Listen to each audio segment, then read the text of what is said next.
All right. Back in.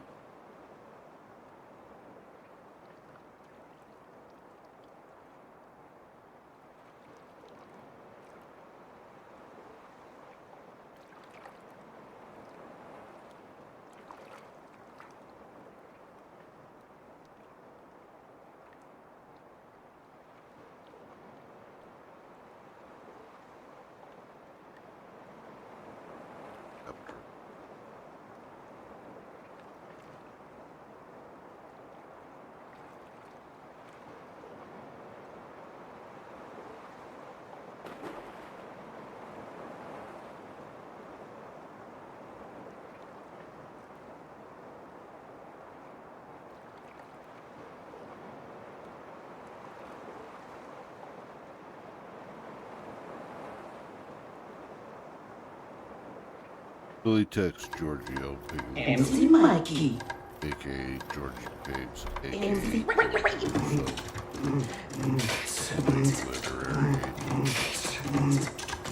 Using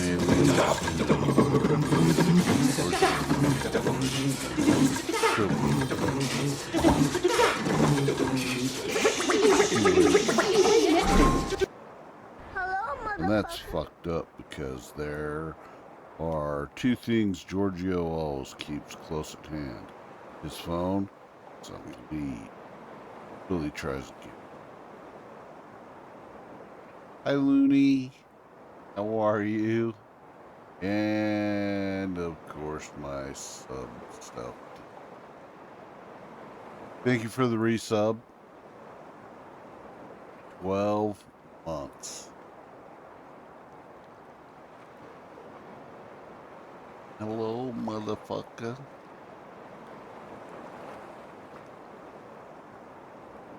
Working and lurking. All good. All good. Go right ahead and lurk at work. I'll read this story. And I still don't know why my alerts, they test and everything goes through, and I tried what was suggested from a post that I found from this year to try to solve it, and nothing comes through. I'm gonna do this right now. Right.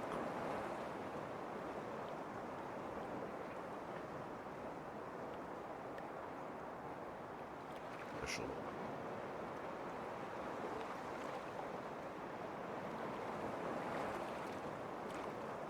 Because we love our own.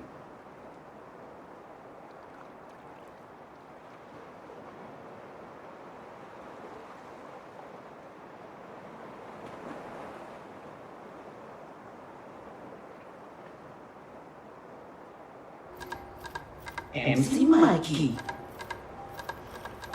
MC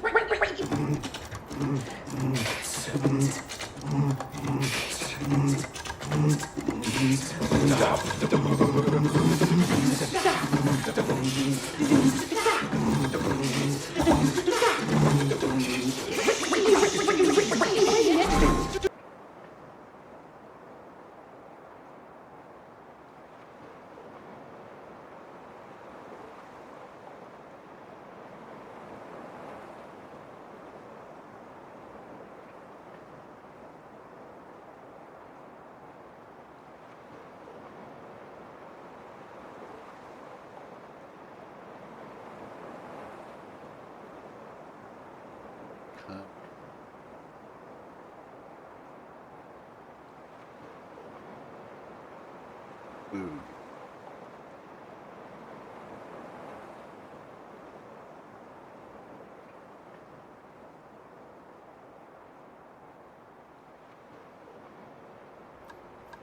MC Mikey. Even though your name is not Kevin. MC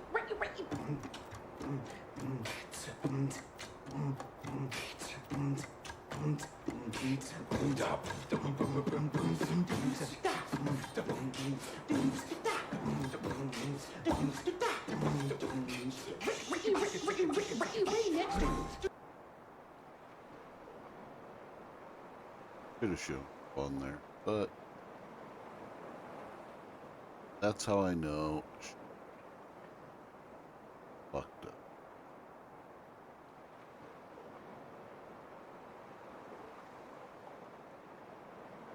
But let's continue on. Trilby, I need to talk to you right away.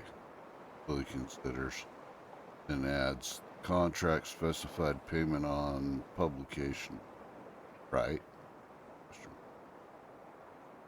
No dots to say Giorgio is reading his text or composing a reply. Nothing. Trilby, text me. Nothing. Billy flips the phone closed and puts it on the coffee table.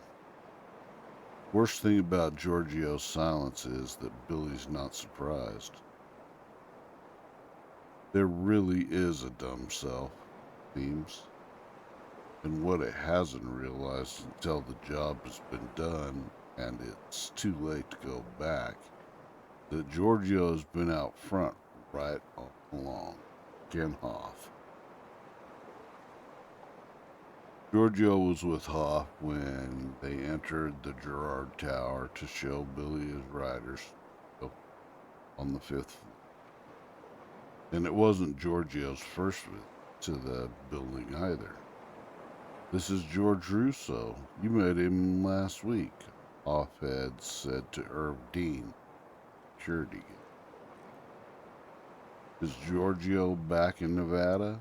And if so, is he chowing down on and drinking milkshakes in Vegas or buried somewhere in the surrounding desert? God knows he wouldn't be the first or the 100th. They'll trace Giorgio back to Nick, even if he's dead, Billy thinks. The two of them have been a team since forever. Nick in charge and Giorgio Pigs as his consigliere. Billy doesn't know if that's what they really call a guy like Georgie, or just something the movies made up. But for sure, that's what the fat man has been to Nick, his go-to guy. Only not since forever, because the first time Billy worked for Nick, it was the third time he assassinated a man for pay. It was in 2008, and Giorgio wasn't there. Nick handled that one by himself. He told Billy there was a rapo working some of the smaller clubs and casinos on the edge of town. The rapo liked older women, liked to hurt them. Finally went overboard and killed one. Nick found out who he was and wanted a pro from out of town to take care of the guy.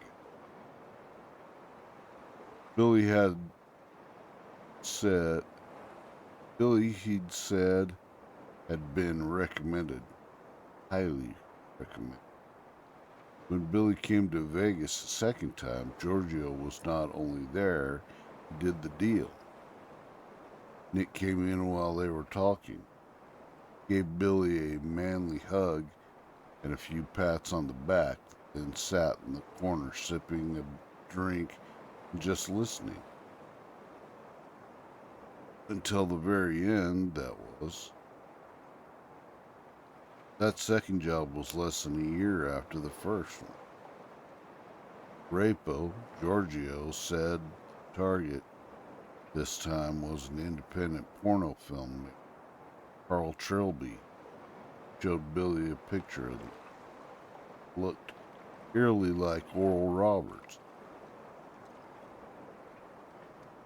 Trilby liked the hat, Giorgio, and explained when Billy pretended not to know talking. I don't shoot people just because they make movies of people fucking, Billy said. about people who make movies and guys fucking 6-year-old. Hey, Turtley. How are ya? Welcome in. Welcome to jump in the pool if you'd like. Private. Just for me and the friend. Have the game and you want to jump in.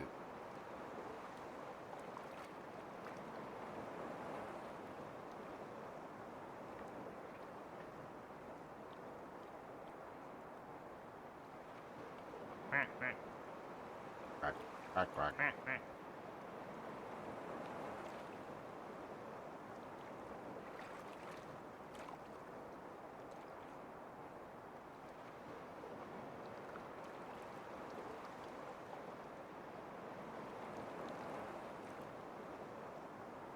It said, and Billy had done the job because Carl Trilby was a bad person.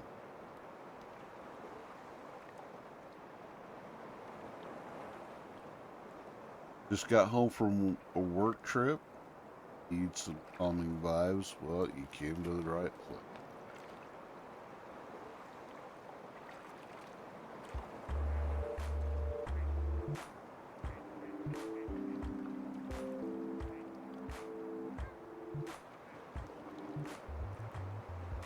Billy did 3 more jobs for Nick.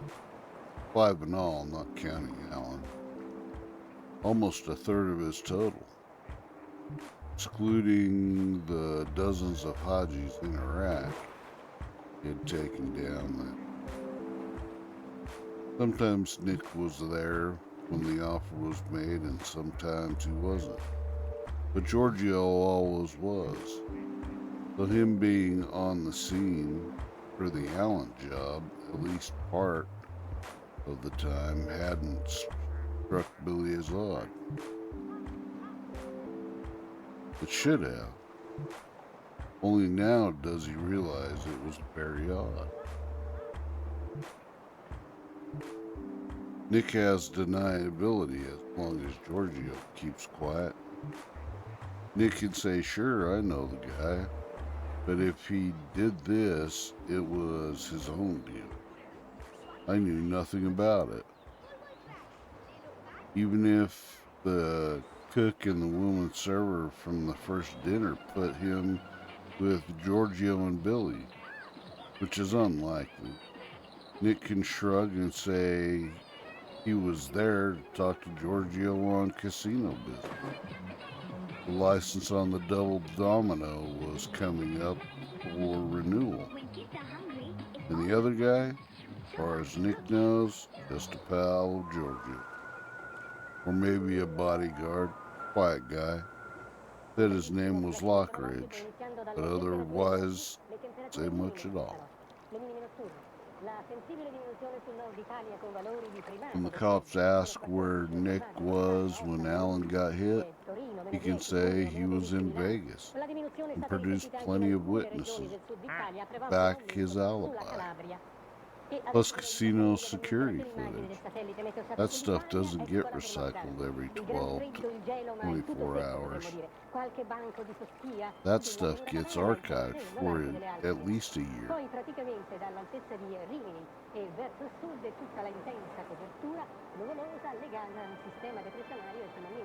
If Giorgio keeps quiet, but would he stick to that Omerta shit if he was the one getting extradited? He was the one facing the possibility of lethal injection as an accessory to the first-degree murder. Giorgio Pigs can't talk if he's under 5 feet of desert, Billy thinks. It's the great rule when it comes to things like this. He stops tossing the phone from hand to hand and texts Giorgio one more time. Still no response. He could try texting or phoning Nick, but even if he reached him, could he trust anything Nick might say? No.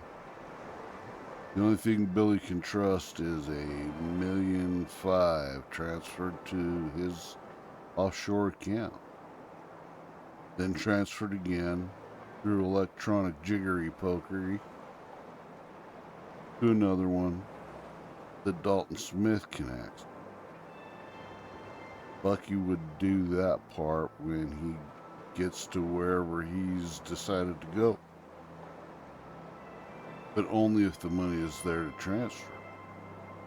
Tonight, Billy can do nothing more.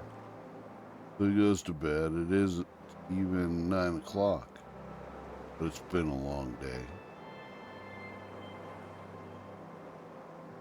And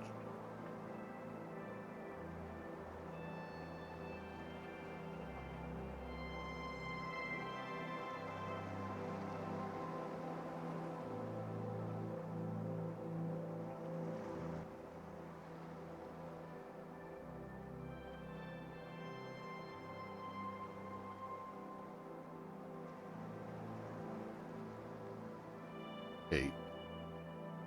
He lies with his hands beneath the pillow in that ephemeral, cool pocket, thinking it doesn't make sense. No way it doesn't.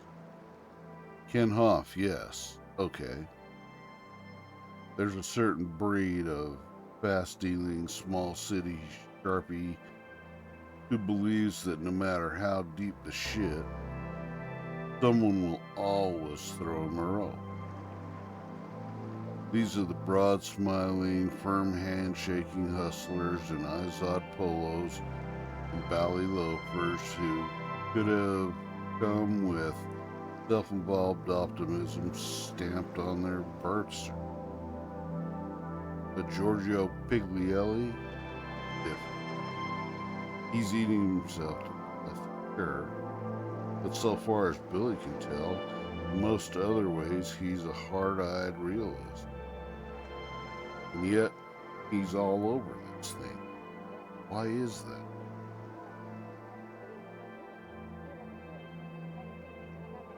Billy lets it go. He drops into sleep and dreams of the desert. Not the one in the suck, though, where everything smells of gunpowder, goats, oil, and exhaust. One in Australia. There's a huge rock out there, Ayers Rock, it's called, but its real name is Uluru. A word that's spooky even to say. One that sounds like wind around in the eaves. A holy place for the Aboriginal people who saw it first. Saw it, worshipped it, but never presumed to think they owned it. They understand that if there's a God, it's God's rock. Billy's never been there, but he's seen pictures of it in movies like Cry in the Dark, and magazines like National Geographic Travel. He would like to go there. Has even daydreamed about moving to Alice Springs, which is only a 4-hour drive from Uluru, where the rock raises its improbable head. Living there quietly, writing maybe, in a room filled with sunshine and a little garden outside. His 2 phones on the night table beside the bed. He has turned them off, but when he wakes up around 3 a.m., needing to empty his bladder, touches the power button on each of them, see if anything's come in. There's nothing from Giorgio on the burner, which doesn't surprise him. He doesn't expect to hear from the fat man again. Although he supposes that in a world where a con man can get elected president, anything's possible. There is a message on the Dalton Smith phone, though. It's a new push from the local paper. Prominent businessman commits suicide.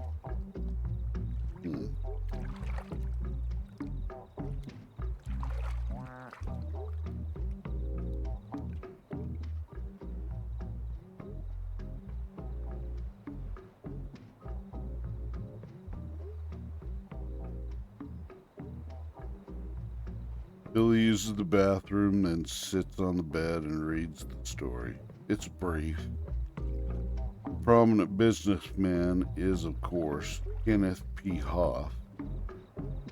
One of his Green Hills neighbors was jogging by and heard a gunshot that seemed to have come from Hoff's garage. This was around 7 p.m. The neighbor called 911. The police arrived and found Hoff dead behind the wheel of his car, which was running. There was a bullet hole in his head and a revolver in his lap.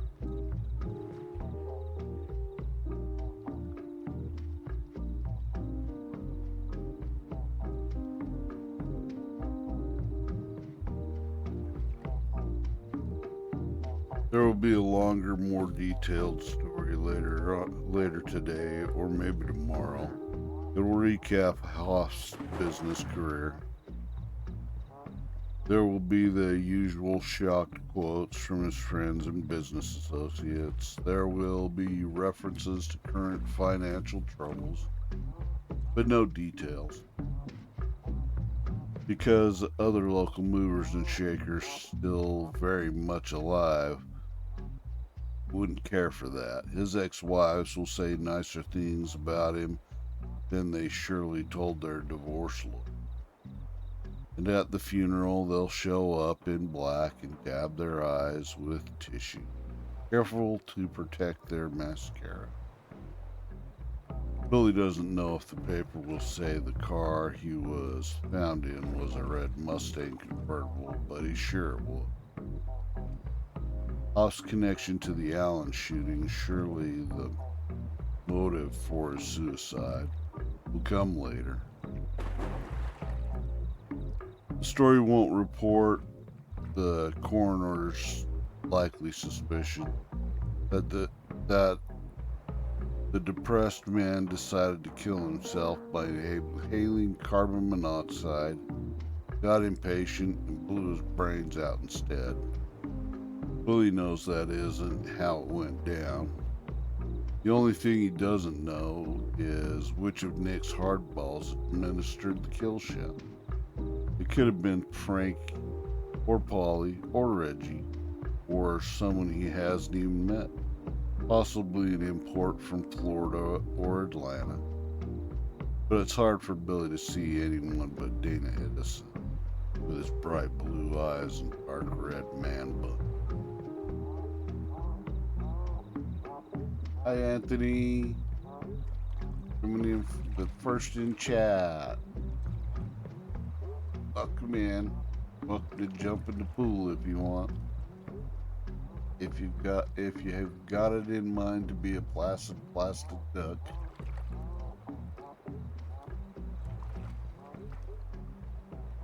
Did he march Hoff into the garage at gunpoint? Maybe he didn't need to. Maybe he just told Hoff they were going to sit in his car and talk about how the situation was going to be resolved, and to Hoff's benefit. A self-involved optimist and designated patsy might buy that. He sits behind the wheel, Dana sits in the passenger bucket. Ken says, "What's the plan?" Dana says, "It's this." Shoots him. Then he turns on the engine, leaves through the back door, and rides away silently in a golf cart. Because that's what Green Hills is. Golf course with con. Maybe it doesn't go down exactly that way, and maybe it wasn't Edison, but Billy's pretty sure he's got the picture in broad strokes, which leaves Giorgio. Last piece of unfinished business. Well, no, Billy thinks, there's me. He lies down again, but this time sleep eludes him. Some of it is the way the old three-story house creaks. The wind is picked up, and without the railway station to block it, Wind blows straight through the vacant lot and across Pearson Street. Every time Billy starts to drift, wind hoots around the eaves, saying "Uluru, Uluru." Or there's another creak that sounds like a footstep on a board. Billy tells himself a little insomnia. He can sleep with the whole day away tomorrow if so chooses. He won't be going anywhere. But the early morning hours are such long hours. There's too much to imagine. None of it good. He thinks he will get up and read. He has no actual books except the Reese Requiem, but he can download something to his laptop and read it in bed till he gets sleepy. Then he has another idea. Maybe not a good idea, but he'll be able to sleep. Be sure of it. Billy gets up and takes Shan's drawing out of his pants pocket. He unfolds it. He looks at the smiling girl with the red ribbons in her hair. He looks at the hearts rising from the flamingo's head. He remembers Shan going to sleep next to him in the 7th inning of that playoff game, her head on his arm. Billy puts the picture on the night table with his 2 phones and is soon asleep himself.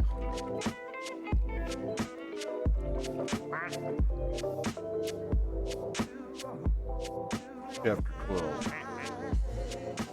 1. Billy wakes up disoriented.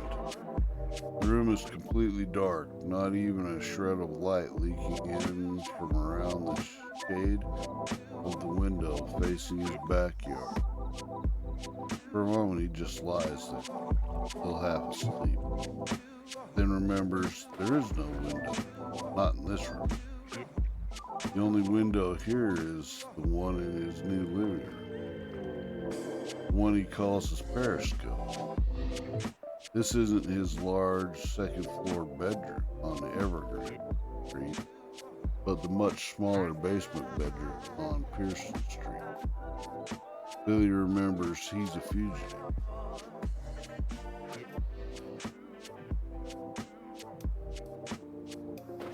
He gets orange juice from the fridge, just a swallow or two to make it last, then showers off the sweat from yesterday. He dresses, pours milk over a bowl of alphabets, turns on the 6 a.m. news. The first thing he sees is Giorgio Piglielli. Not a photograph, but an identikit drawing that might as well be a photo, because it's amazingly good. Billy knows right away who worked with the police sergeant. Herb Dean, Gerard Tower security guy. He's an ex-cop, and it seems his observational skills are still intact, at least when he's not reading Motor Trend or examining breasts and butts in the Sports Illustrated swimsuit. There's nothing in the lead report about Ken Hoff. If the police have connected him to the Allen shooting, they haven't shared it with the news people. At least not yet. Perky blonde weather girl gives a quick update, talking about how it's going to be unusually cold for this time of year. Promises a more detailed forecast later. Then turns it over to the perky blonde traffic report. He warns commuters to expect a slow ride this morning because of heightened presence. That means roadblocks. Cops are assuming the shooter is still in the city, which is correct. They're also assuming that the fat man calling himself George Russo is also in it. This Billy knows is incorrect. His former literary agent is in Nevada, possibly underground, with his considerable bulk already beginning to decay. After an ad for Chevy trucks, the anchor returns with a retired police detective. He's asked to speculate on the possible reasons why Joel Allen killed. The retired detective says there's only one I can see. Someone wanted to shut him up before he could trade information for a reduced sentence. What kind of sentence reduction could he possibly expect? Asks one of the anchors. She's a perky brunette. How can they all be so perky so early? Drugs? Life instead of the needle, the detective returns, not even having to pause for thought. Billy is sure this is also correct. The only question is what Allen knew and why the killing had to be so public. As a warning to others who might share Allen's knowledge. Ordinarily, Billy wouldn't care. Ordinarily, just the mechanic. Only nothing about the situation in which he now finds himself. Ordinary.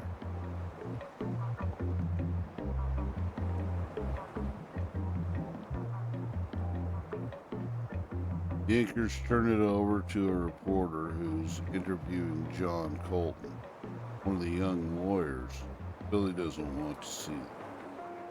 Just a week ago, he and John and Jim Albright were matching quarters to see who was going to pay for the taco. They were on the plaza, laughing and having a good time. Now John looks stunned and woeful.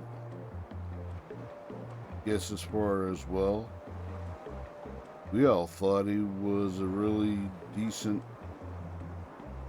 before Billy kills Sully. He rinses out the cereal bowl, then checks the Dalton Smith phone. There's a text for Bucky. Just 3 words. No transfer yet. What he expected. But that, added to the expression on Johnny Colt's face, no way to start his first day in. Might as well call it what it is, captivity. If there's been no transfer yet, there probably isn't any transfer at all. He was paid $500,000 up front, and that's a lot. But it's not what he was promised. Up to this morning, Billy has been too busy to be really mad about getting stiffed by someone he trusted. Now he's not busy and he's pissed like a bear. He did the job, not just yesterday. He's been doing this job for over 3 months. And that's far greater personal cost than he ever would have believed. He was promised, and who breaks their promises? Bad people, that's it.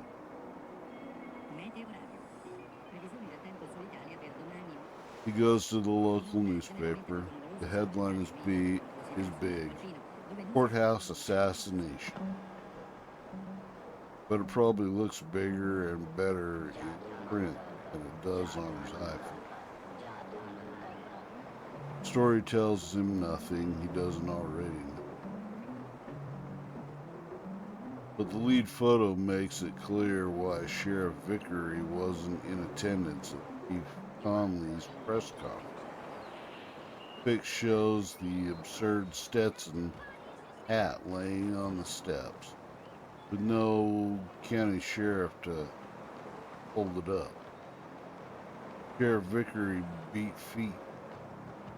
Sheriff Vickery skedaddled. This picture's worth 1,000. For him, it wouldn't have been a fresco. It would have been a walk of shame. Good luck getting reelected. That photo, Wayne.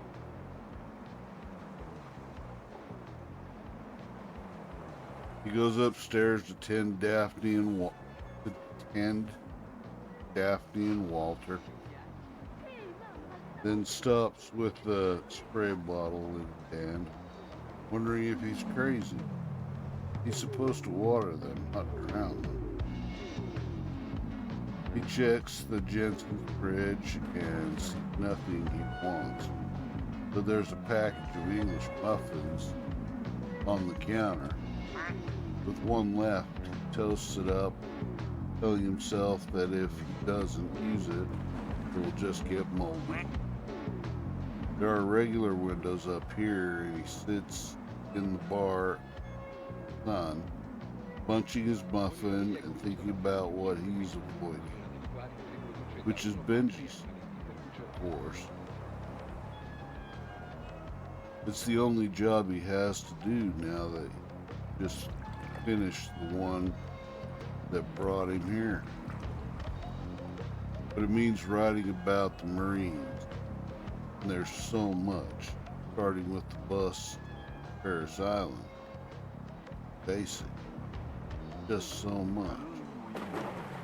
Billy rinses off the plate he uses, dries it, puts it back in the cupboard,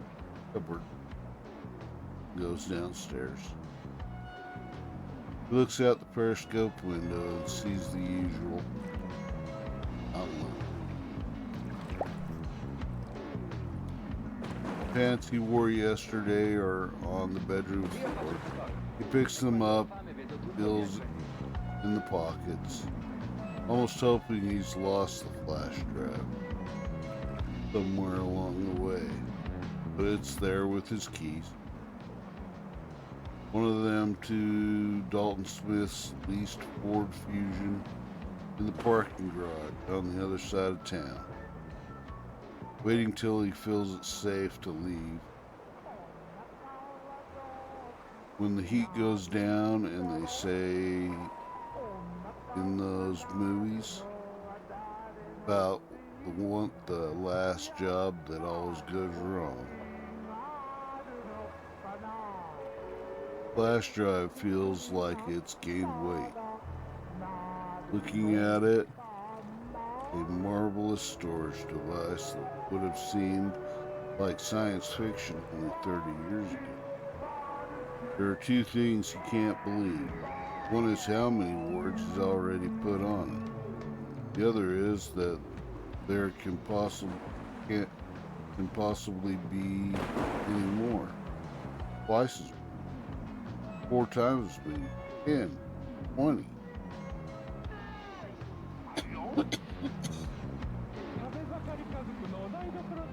He opens the laptop. Thought he'd lost.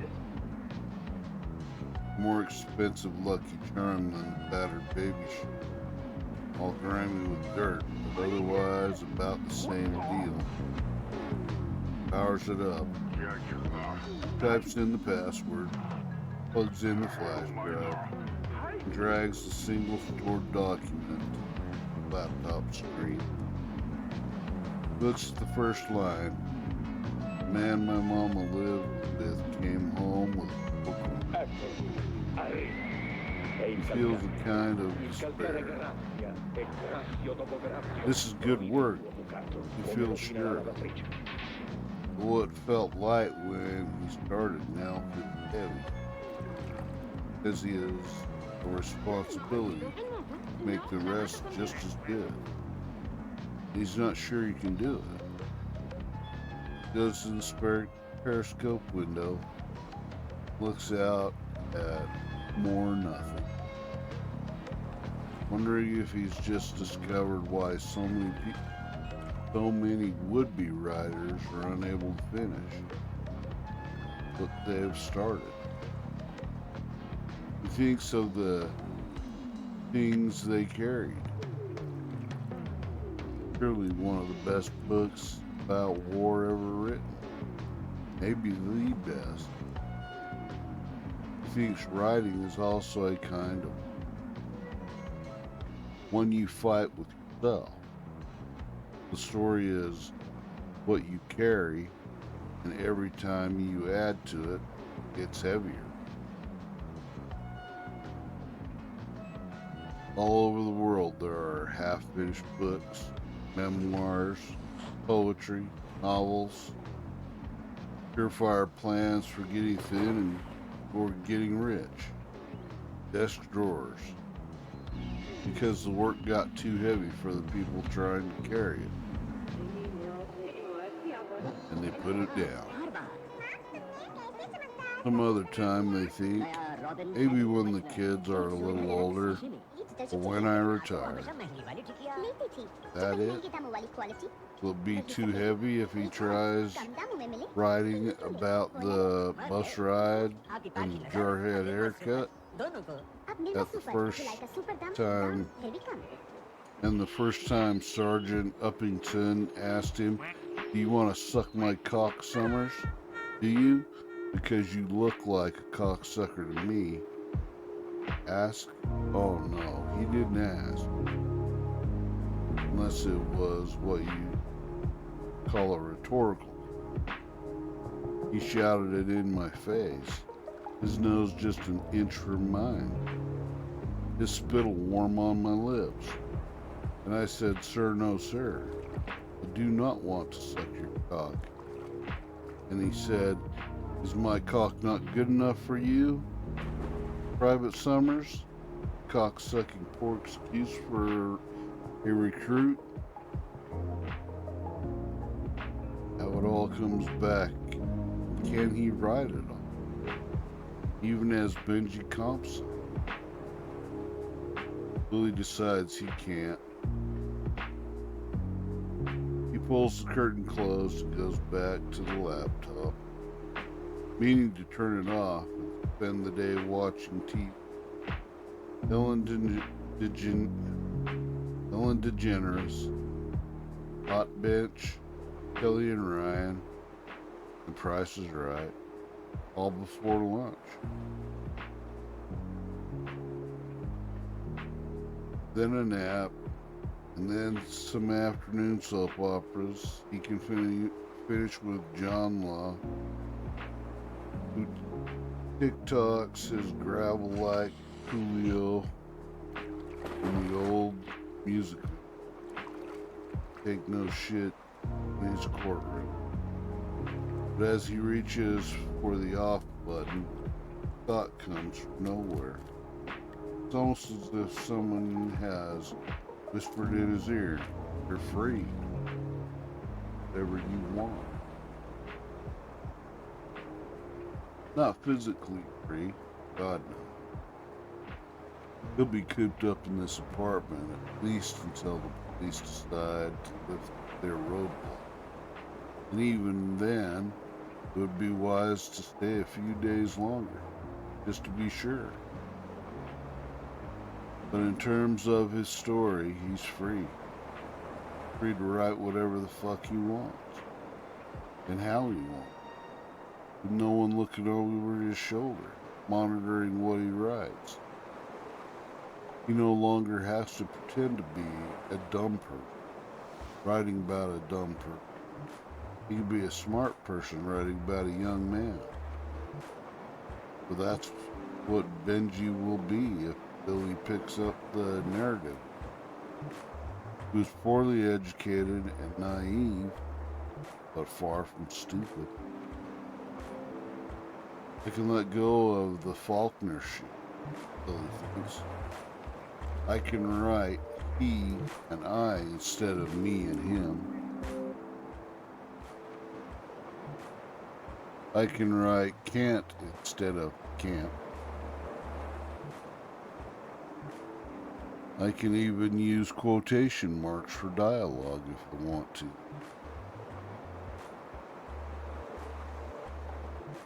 If he's writing strictly for himself, he can tell what's important to him and skip what isn't. He doesn't have to write about jarhead haircut. even though he could. He doesn't have to write about Uppington screaming in his face, although he might. He doesn't have to write about the boy, Haggerty or Haverty, really can't remember which, who had a heart attack running and was taken away to the base infirmary. And Sergeant Uppington said he was fine, and maybe he was, and maybe he died. Billy discovers that despair has given way to a kind of bullheaded eagerness. Maybe it's even arrogant. And so what if it is? He can tell whatever he wants, and will. He begins by hitting global replays and changes Benji to Billy and Compson to Summers. E adesso direi di passare immediatamente alla teleimmagine del satellite Meteosat sull'Italia, eccola per mostrarvi. Il gran freddo, il gelo, ma il tutto secco potremmo dire. Qualche banco di seppia sulla pianura padana, ma il cielo sereno, l'arte Hope delle everybody's been poi praticamente dall'altezza di Rimini e verso sud è tutta la intensa copertura nuvolosa. Get us all grouped up over in one little spot and around. Che adesso, prima di mostrarvi il quadro europeo, io desidero darvi lo schema, anche se previsto per domani, è poco diverso. Immaginate anche tutte queste osservazioni.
Three. I started my basic training at Paris Island. I was supposed to be there 3 months, but was only there 8 weeks. There was the usual shouting and bullshit, and some of the boots quit or washed out, but I wasn't one of them. The quitters and washouts might have had some place to go back to. I did not.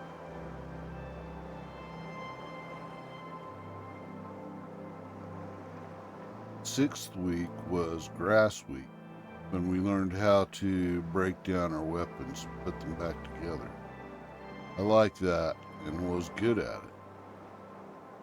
When Sergeant Uppington had us do what he called an arms race.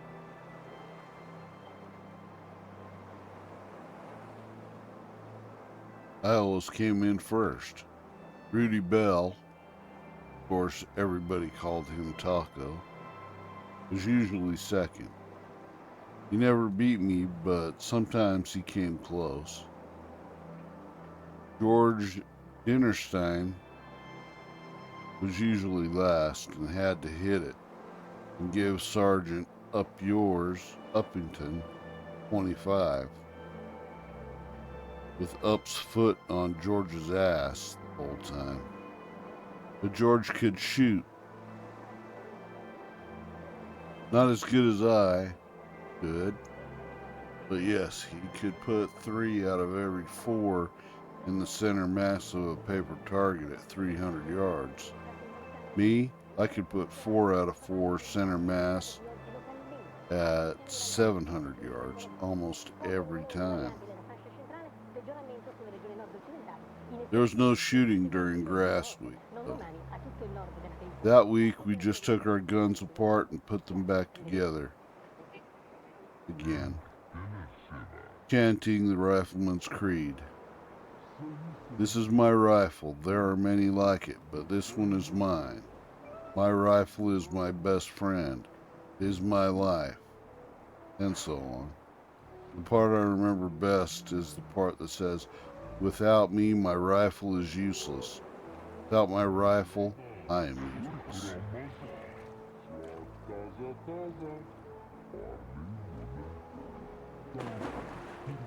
The other thing we did during grass week was sit on our asses in the grass, sometimes for 6 hours at a stretch. Billy stops there, smiling a little, and remembered Pete Donk Cashman. Donk fell asleep sitting in the tall South Carolina grass, and Up Yours got down on his knees and screamed in his face, "Wake him up. Is this boring you, Marine?" Donk bolted to his feet so hard and fast he almost fell over, yelling, "Sir, no, sir," even before he was fully awake. He was George Dinnerstein's buddy and picked up the nickname Donk because he had a habit of grabbing his crotch and yelling, "Honk my donk." He never told Up to honk it, though.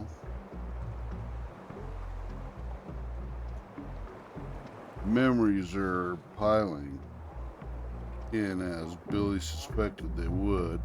Knew, really. But grass week isn't what he wanted to write about. He doesn't want to write about Donk.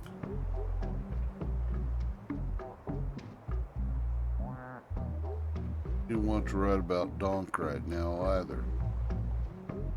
Although he might later. He wants to write about week 7 and all that happened after that. Billy bends to it. The hours pass, unseen and unfelt. There's magic in it. He breathes it in and breathes it out.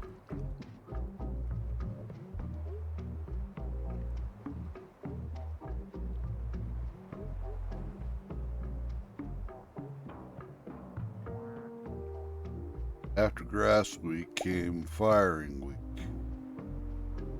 We used the M40A, which is the military version of the Remington 700. Five shot box, tripod mounted, NATO bottleneck rounds. You must see your target, but your target must not see you, Up told us that over and over. And no matter what you've seen in the movies, snipers do not work alone. Even though it wasn't sniper school, Uppington put us in the teams of 2, spotter and shooter. I teamed with Taco and George teamed with Donk. I mentioned them because we ended up together in Fallujah.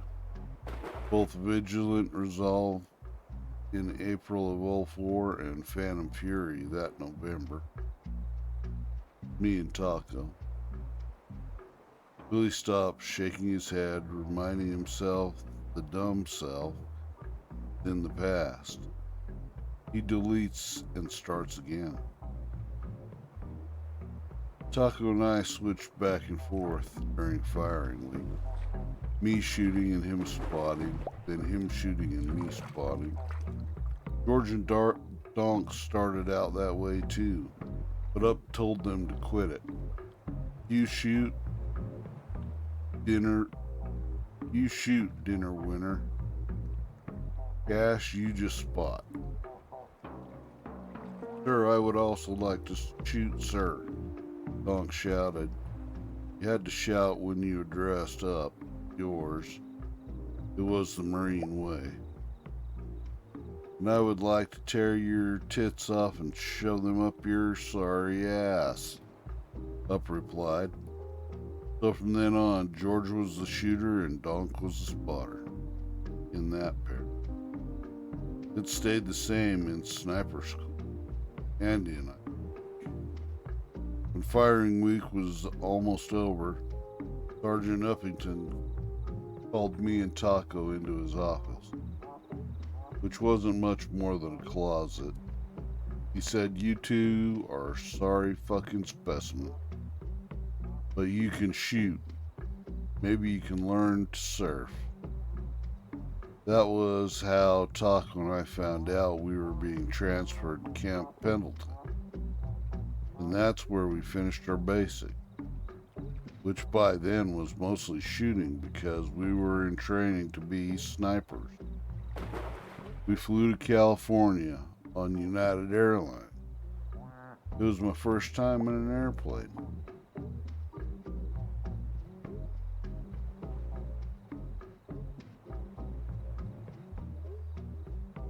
Billy stops. Does he want to write about Pendleton? He doesn't. There was no surfing, at least not for him. How could there be when he never learned to swim? He did get himself a shirt that said, "Charlie don't surf," and wore it almost to tatters. He was wearing it the day he picked up the baby shoe and tied it to his belt loop on his right hip. Does he want to write about Operation Iraqi Freedom? No. By the time he got to Baghdad, the war was over. President Bush said so from the deck of the USS Abraham Lincoln. He said the mission was accomplished, and that made Billy and the jarheads in his regiment peacekeepers. In Baghdad, he felt welcomed, even loved. Women and children threw flowers. Men yelled, "Nabin, Nibu, Nibu, American. We love America." That shit didn't last long, Billy thinks. So never mind Baghdad. Let's go right to the suck. He starts writing again. By the fall of 2003, I was stationed in Ramadi, still peacekeeping, up a storm, although sometimes by then there was shooting and the mullahs had started adding "Death to America" to their sermons, which were broadcast from the mosques and sometimes from storefronts. I was 3rd Battalion, also known as Dark Horse. My company was Echo. We shot a lot of target practice in those days. George and Donk were someplace else. Taco and I were still a team. One day, a lieutenant colonel I didn't know stopped by to watch us shoot. I was using the M40, banging on a pyramid of beer cans at 800 yards, knocking them down one by one from top to bottom.